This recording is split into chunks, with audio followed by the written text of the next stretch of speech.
اعوذ باللہ من الشیطان الرجیم بسم اللہ الرحمن الرحیم القاریہ ما القاریہ وما ادراک ما القاریہ۔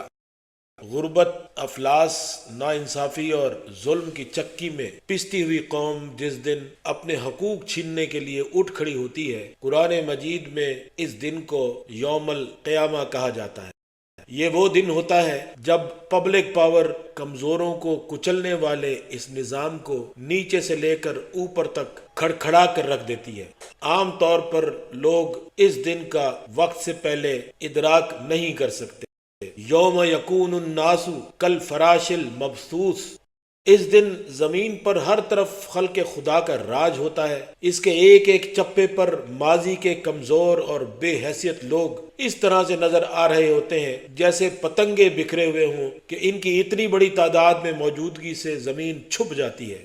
وَتَكُونُ الْجِبَالُ كَالْعِهْنِ الْمَنْفُوشِ، جب یہ دن آتا ہے تو بڑے بڑے طاقتور اور اثر و رسوخ رکھنے والے رستم اپنا وزن کھو بیٹھتے ہیں، اور ان کی طاقت و سطوت کے زمانے میں جب کوئی ان کو اپنی جگہ سے ہلانے کا تصور بھی نہیں کر سکتا تھا، وہیں ان لوگوں پر یہ وقت آ جاتا ہے کہ وہ اپنی کم وزنی اور کم حیثیتی کے باعث زمین پر کسی جگہ بھی قرار نہیں پکڑ سکتے،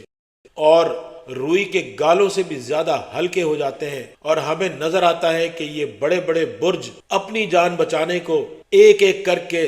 رنگ برنگے جہازوں پر اڑ اڑ کر کسی محفوظ مقام کی طرف پرواز کر رہے ہوتے ہیں۔ ایسا لگتا ہے جیسے پہاڑ روئی کے گالوں کی طرح ہوا میں اڑتے پھر رہے ہوں۔ فَأَمَّا مَنْ ثَقُلَتْ مَوَازِينُهُ فَهُوَ فِي عِيشَةٍ رَاضِيَةٍ، تو جب یہ دن آتا ہے تو جن لوگوں نے اس گزرے وقت میں اپنی زندگی کمزور اور محروم لوگوں کی بھلائی اور ان کے فائدے کے لیے گزاری ہوگی، ان لوگوں کو تو یہ عوام اپنے سر پر بٹھائے گی اور ان کے لیے اپنی آنکھیں بچھائے گی اور ان کو اپنا ہادی اور رہنما بھی بنائے گی۔ وَأَمَّا مَنْ خَفَّتْ مَوَازِينُهُ فَأُمُّهُ هَاوِيَةٌ، اور جن لوگوں نے ظالموں اور طاقتوروں کا ساتھ دے کر ان کمزوروں اور مظلوموں کی تکلیف اور مشکل میں اضافہ کیا ہوگا، ان کے لیے یہ پوری زمین، یہ پورا خطہ بھڑکتی ہوئی آگ میں بدل جائے گا۔ وَمَا أَدْرَاكَ مَا هِيَ